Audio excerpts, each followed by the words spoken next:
वर्णिवेशरमणीय दर्शनं मन्दहासरुचिराननाम्बुजं पूजितं सुरनरोत्तमैर्मुदा धर्मनन्दनमहं विचिन्तये। असतो मा हृद्गमय तमसो मा ज्योतिर्गमय मृत्युर्मा अमृतं गमय। ओम शांति शांति शांति। अस्मद्गुरुसमारंभां नाथयामुनमध्यमां लक्ष्मीवल्लभपर्यन्तां वंदे गुरुपरंपरा। આજની જ્ઞાન સભાની અંદર પધારનારા બધા જ ભગવદ્ ભક્તોને વેદાંતાચાર્ય પુરાણ ઇતિહાસાચાર્ય એમએ ફિલોસોફી શાસ્ત્રી રાકેશભાઈના હેતપૂર્વક જય સ્વામિનારાયણ। ભક્તો, આજની આ જ્ઞાન સભાની અંદર આપણે બધા ભગવાન સ્વામિનારાયણે લખેલી શિક્ષાપત્રીના 160મા શ્લોકની સ્પષ્ટતા શ્રવણ કરશું। તો બધા જ શ્રોતાગણો આ પ્રવચન એકાગ્ર મને કરીને શ્રવણ કરે। તો ભગવાન સ્વામિનારાયણ શિક્ષાપત્રીના 160મા શ્લોકની અંદર પતિવ્રતા સ્ત્રીઓને આજ્ઞા આપતા કહે છે કે રૂપ યૌવન યુક્તસ્ય ગુણીનો અન્ય નરસ્યતુ પ્રસંગો નૈવ કર્તવ્ય તાભિ સાહજિકોપી ચ। અર્થાત કે તે સુવાસીની સ્ત્રીઓ તેમને રૂપ ને યૌવન તેણે યુક્ત અને ગુણવાન એવો જે અન્ય પુરુષ તેનો પ્રસંગ સહજ સ્વભાવે પણ ન કરવો જોઈએ। આ પ્રમાણેની આજ્ઞા ભગવાન સ્વામિનારાયણે પતિવ્રતા સ્ત્રીઓને આપેલી છે। કહેવાનું તાત્પર્ય એ છે કે રૂપ એટલે કે શરીર સૌંદર્ય અને યૌવન એટલે યુવા વય તેણે સંપન્ન એવો જે અન્ય નર તથા ગુણી દયા આદિક આત્મગુણોએ યુક્ત એવા પણ અન્ય નરનો પ્રસંગ વારે વારે ક્યારેય પણ કરવાનો નથી। કારણ કે એવા પુરુષોનો વારે વારે સંગ કરવામાં આવે તો સ્ત્રી પાતિવ્રત્ય ધર્મમાંથી ભ્રષ્ટ થઈ જાય છે। અને એટલે માટે ભગવાન સ્વામિનારાયણે અહીં પતિવ્રતા સ્ત્રીઓને એવા પુરુષોનો સંગ કરવાની સ્પષ્ટપણે મનાઈ કરેલી છે। મહાભારતની અંદર પણ કહ્યું છે સહસાપી પ્રસંગેન યુનામ યોષિદ વિનશ્યતિ અપી સાધ્વી સમાચારા યથા હિ યુવતે પુમાન। અર્થાત કે યુવાન પુરુષોના સંસર્ગથી સદાચાર પરાયણ રહેતી પતિવ્રતા સ્ત્રીનું પણ પવિત્ર જીવન સત્વરે નાશ પામે છે। તે રીતે યુવતી સ્ત્રીના સંપર્કમાં રહેતા પુરુષનું પણ પવિત્ર જીવન સત્વરે નષ્ટ થઈ જાય છે। માટે ક્યારેય પણ સ્ત્રીઓએ રૂપ અને યુવા અવસ્થાથી યુક્ત એવા પુરુષનો સંગ નથી કરવાનો કે પુરુષે રૂપ અને ગુણથી સંપન્ન એવી યુવતી નો ક્યારેય પણ સંગ કરવાનો નથી। કારણ કે આમ કરવાથી ધર્મ ભ્રષ્ટ થઈ જવાય છે। કદાચ રૂપ અને વયથી યુક્ત એવો યુવાન પુરુષ કોઈ પતિવ્રતા સ્ત્રીને ગમે એટલું પ્રલોભન આપે છતાં પણ એણે એના બહેકાવવામાં આવી જવાનું નથી અને પોતાના ધર્મને એણે દૃઢ રાખવાનો છે। આ સંબંધમાં આપણે પીપલાદ ઋષિની પત્ની પદ્માના ચરિત્રનું અવલોકન કરશું કે જે પદ્માએ યમરાજ દ્વારા મોટું પ્રલોભન અપાયું છતાં પણ એના એ પ્રલોભનને અસ્વીકાર કરેલું હતું। આ ચરિત્ર પરથી આપણે બધાને આ વિષયની સ્પષ્ટતા થશે। તો શાસ્ત્રોકારોએ સ્ત્રીના 3 રૂપ બતાવેલા છે: માતા, દુહિતા અને પત્ની। માતા કોને કહેવાય?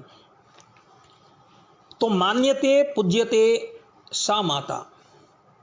અર્થાત કે જેના વચનો માનવા યોગ્ય છે તે માતા છે.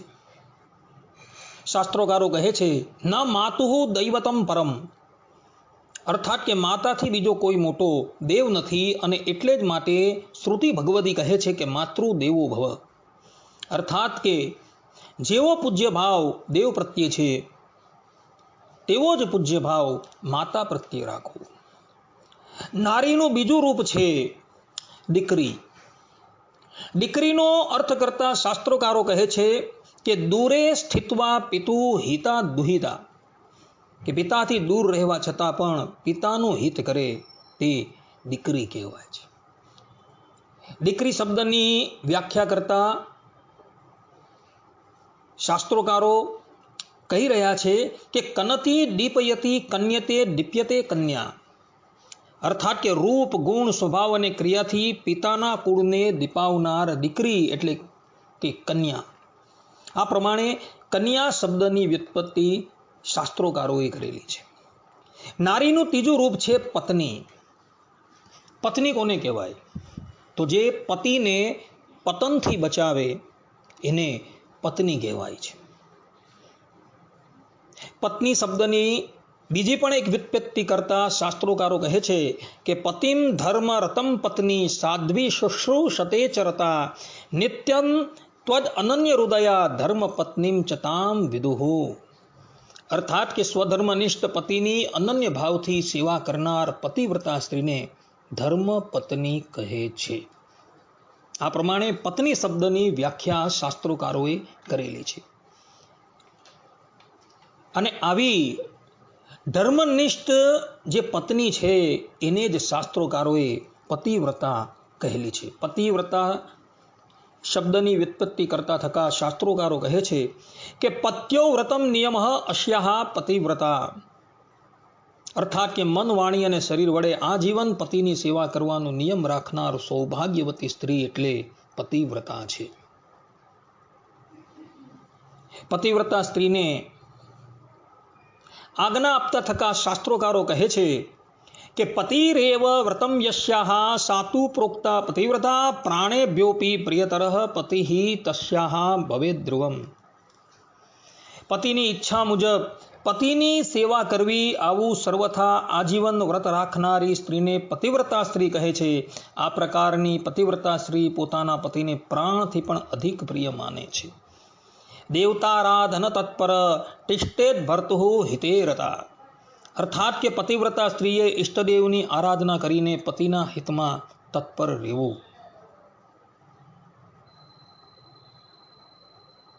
આ પ્રમાણે શાસ્ત્રોકારોએ પતિવ્રતા નારીને આદેશ આપેલો છે.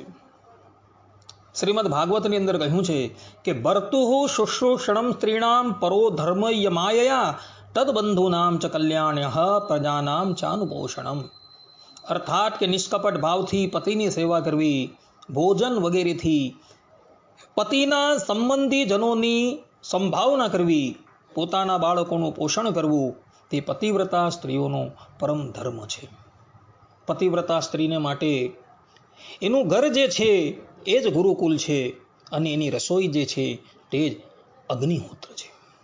એક પતિવ્રતા નારી જે છે એ પોતાના પાતિવ્રત્યના સામર્થ્યથી યમરાજની પાસેથી પણ પોતાના પતિને પાછો લઈ આવે છે. એક પતિવ્રતા નારી છે એ જ અનંત કોટી બ્રહ્માંડ નાયક પરબ્રહ્મ પરમાત્મા શ્રીમદ નારાયણને પણ પથ્થર બનાવી દે છે. અને એક પતિવ્રતા નારી જે છે એ પોતાના સામર્થ્યથી, પોતાના ધર્મના સામર્થ્યથી યમરાજના 4 ચરણને પણ ઉખાડીને ફેંકી દે છે. આટલી બધી તાકાત પતિવ્રતા નારીની હોય છે. આજે આપણે જે પતિવ્રતા નારીના જીવન ચરિત્રને શ્રવણ કરશું, એ પતિવ્રતા નારીએ પણ પોતાના પાતિવ્રત્યના સામર્થ્યથી ધર્મના 4 ચરણ જે છે એ ઉખાડીને ફેંકી દીધા હતા. એ નારી જે છે એ બીજી કોઈ ન હતી પરંતુ પીપલાદ ઋષિની પત્ની પદ્મા હતી.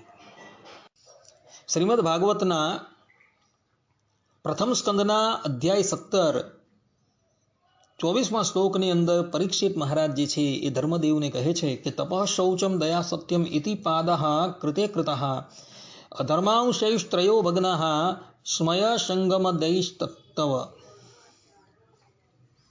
અર્થાત કે હે ધર્મદેવ, સતયુગમાં તમારા 4 ચરણ હતા: તપ, પવિત્રતા, દયા અને સત્ય. આ સમયે અધર્મના અંશ એવા ગર્વ, આસક્તિ અને મદથી 3 ચરણ નષ્ટ થઈ ચૂક્યા છે. અત્યારે માત્ર તમારું 4થું ચરણ સત્ય જ બચ્યું છે. તેના જ બળ પર તમે જીવિત છો.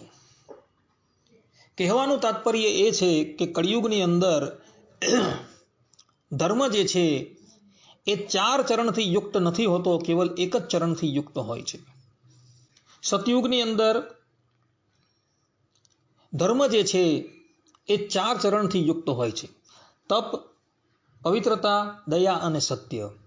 ત્રેતાની અંદર એનું એક ચરણ તપ જે છે એ ઓછું થઈ જાય છે અને ધર્મ જે છે એ પવિત્રતા, દયા અને સત્યની ઉપર સ્થિર રહે છે. દ્વાપરની અંદર એના 2 ચરણ જે છે એ સમાપ્ત થઈ જાય છે. તપ અને પવિત્રતા સમાપ્ત થઈ જાય છે અને દયા અને સત્યની ઉપર એ ટકી રહે છે. જ્યારે કળિયુગની અંદર તપ છે, પવિત્રતા છે અને દયા, આ 3 ચરણો નિવૃત્ત થઈ જાય છે અને ધર્મ જે છે એ એક જ ચરણની ઉપર, અર્થાત કે સત્ય નામના ચરણની ઉપર સ્થિત રહ્યો હોય છે. તો આ પ્રમાણે બનવાનું કારણ શું? અર્થાત કે ધર્મ જેમ જેમ યુગ વ્યતીત થતો જાય છે તેમ તેમ પોતાનું એક ચરણ જે છે એ ગુમાવી કેમ દે છે? એમાં કયું કારણ જવાબદાર છે? તો એનું કારણ જે છે ને ભક્તો, એ શિવ પુરાણની અંદર આપેલું છે.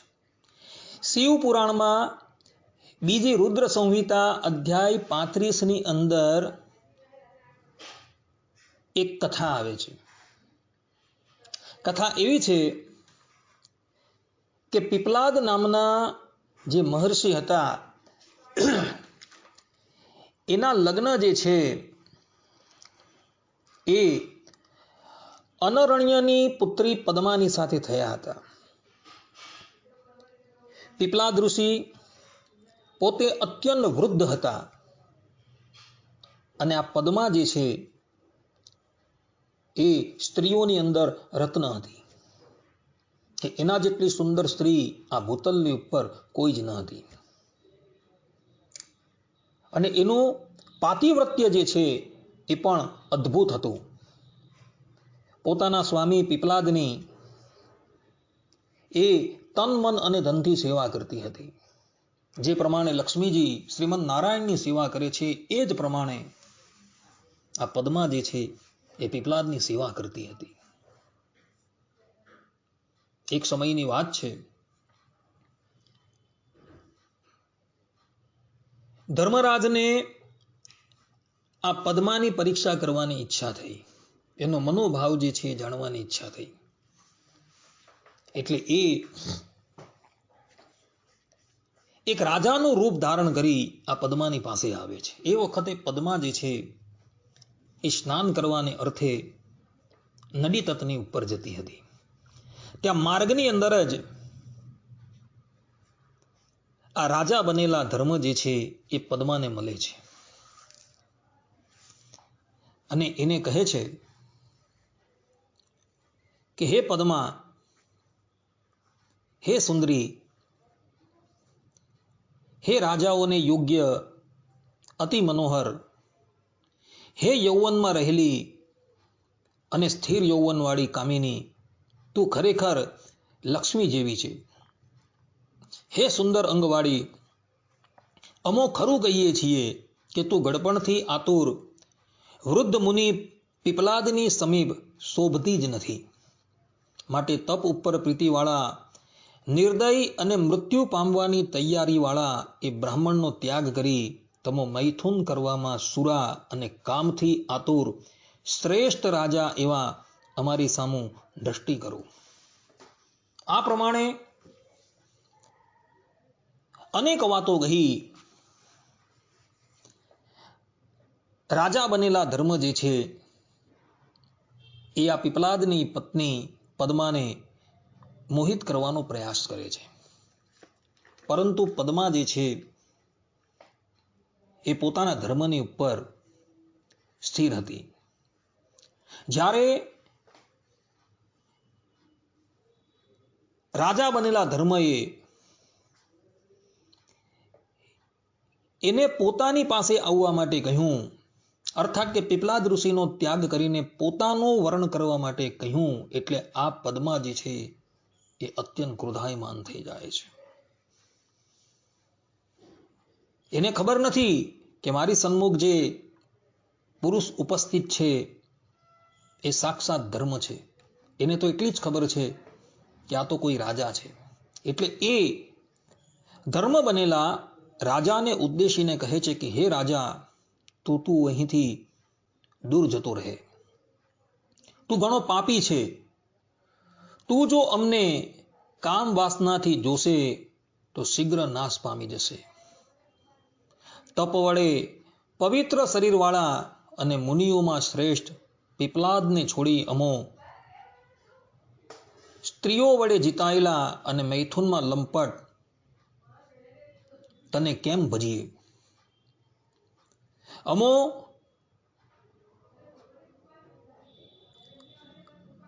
સ્ત્રીઓથી જીતાયેલા એવા પુરુષને જો સ્પર્શ કરી દઈએ ને તો અમારું પુણ્ય જે છે એ બધું નાશ પામી જાય. સ્ત્રીઓથી જીતાયેલા પુરુષો જે છે એ અત્યંત પાપી હોય છે. તેનું દર્શન પણ પાપ આપનારું થાય છે. જે પુરુષ સ્ત્રી વડે જીતાઈ ગયો હોય છે તે ઉત્તમ ક્રિયાઓ કરતો હોય તો પણ કાયમને માટે અપવિત્ર જ હોય છે. તું મને મારા પાતિવ્રતના ધર્મથી ભંગ કરવાનો પ્રયાસ કરે છે, માટે જા, હું તને શાપ આપું છું કે કાળે કરીને તારો નાશ થઈ જશે. આ પ્રમાણે પરમ પતિવ્રતા પદ્માનો શાપ સાંભળી રાજા બનેલા ધર્મ જે છે એ પોતાના મૂળ રૂપની અંદર આવી ગયા અને પદ્માની સન્મુખ બે હાથ જોડીને ઊભા રહી ગયા અને પદ્મા પ્રત્યે બોલ્યા કે દેવી, અમે તો તમારી કેવલ કસોટી કરવા માટે તમારી પાસે આવેલા હતા. તમારા મનનો ભાવ જાણવા માટે અમે તમારી પાસે આવેલા હતા અને તમે અમને આટલો બધો દારૂણ શાપ આપી દીધો. અમે તો સ્વયં ધર્મ છીએ. મારું મન તો ક્યારેય પણ કોઈ પર સ્ત્રી પ્રત્યે જતું પણ નથી. અમે તો કેવલ કસોટી કરવાને અર્થે તમારી પાસે આવેલા હતા, તો તમે આટલો બધો દારૂણ શાપ મને આપી દીધો. હવે જો મારો જ નાશ થઈ જશે તો આ પૃથ્વી જે છે એ કોના આધારે સ્થિર રહેશે? કારણ કે આ ધરાતલ જે છે એ કેવલ ને કેવલ ધર્મના આધારે જ સ્થિર રહેલું છે. માટે કૃપા કરીને તમે તમારો આ શાપ જે છે એ પાછો લઈ લો. આ પ્રમાણે ધર્મએ બે હાથ જોડીને પદ્માને કહ્યું. ત્યારે પદ્મા કહે છે કે હે દેવ, અમે પણ જાણતા ન હતા કે તમે ધર્મ છો અને અમારી કસોટી કરવા માટે આવેલા છો. અમે તો તમને કોઈ કામી પુરુષ જાણતા હતા અને તમે અમને અમારા ધર્મ પરથી ચ્યુત કરવા માંગતા હતા, એટલે અમે તમને શ્રાપ આપેલો છે. પરંતુ પતિવ્રતાનો શાપ જે છે ક્યારેય પણ મિથ્યા જતો નથી. હું મારો આ શાપ જે છે એ તો પાછો લઈ શકું એમ નથી, પરંતુ તમારા પર એક અનુગ્રહ કરી શકું છું. તમે જે 4 ચરણ વાળા છો એ દરેક યુગની અંદર તમારો એક ચરણ જે છે એ સમાપ્ત થઈ જશે. સતયુગની અંદર તમે 4 ચરણથી યુક્ત રહેશો, પરંતુ ત્રેતા યુગ આવશે ત્યારે તમે તમારું એક ચરણ જે છે એ ખોઈ બેસશો. ત્યારબાદ દ્વાપરની અંદર 2 ચરણ અને સતયુગ કળિયુગની અંદર તમે એક ચરણથી યુક્ત રહેશો. અને કળિયુગના અંતની અંદર તમે તમારા 4 ચરણ જે છે એ ગુમાવી દેશો. અને પછી જ્યારે સતયુગનો પ્રારંભ થશે એટલે પુનઃ તમને તમારા 4 ચરણો જે છે એ પ્રાપ્ત થઈ જશે. પદ્માની વાત સાંભળી ધર્મદેવ જે છે એ અત્યંત પ્રસન્ન થયા અને એઓ પોતાના લોકની અંદર ગયા.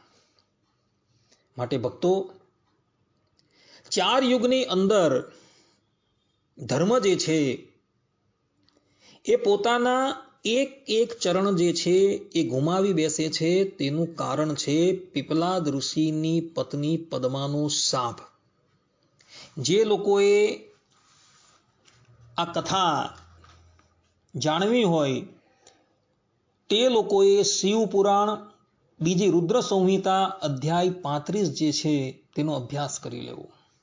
તેની અંદર આ કથા જે છે એ વિસ્તારથી કહેવાયેલી છે. કહેવાનું તાત્પર્ય એ છે કે સતયુગની અંદર જે છે એ ધર્મ પોતાના 4 ચરણથી યુક્ત રહે છે.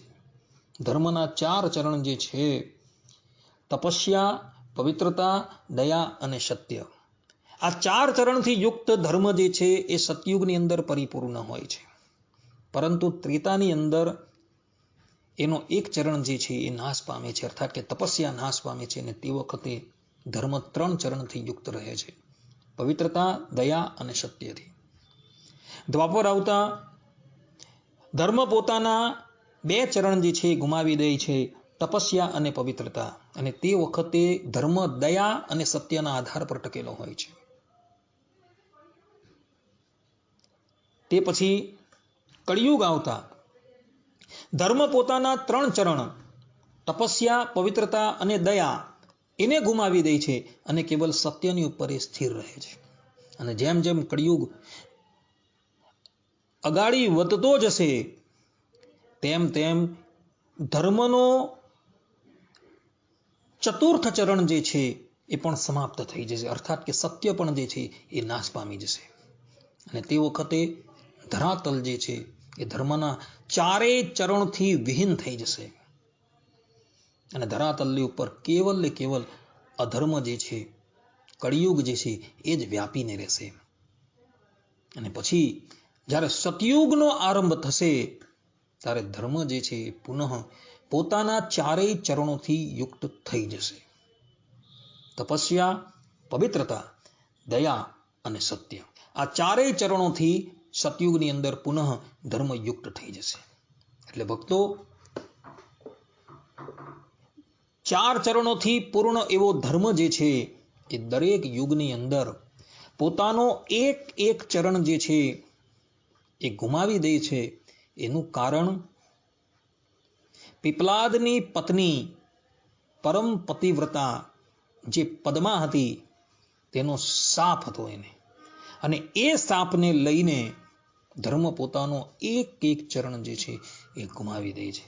આ પ્રમાણેની કથા ભક્તો આ શિવ પુરાણની અંદર જોવા મળે છે. આ કથા જે છે તેને આત્મસાત કરી લેજો, જેથી કરીને કોઈક વ્યક્તિ તમારી સામું તર્ક કરે તો તમે એને ઉત્તર આપી શકશો. આટલું કહીને હું મારા આ પ્રવચનને અહીં વિરામ આપું છું. સર્વે સંતુ નિરામયઃ, સર્વે સુખિનો ભવંતુ, સર્વે ભદ્રાણિ પશ્યન્તુ, મા કશ્ચિત દુઃખ ભાગ ભવેત. અસ્તુ. જય સ્વામિનારાયણ.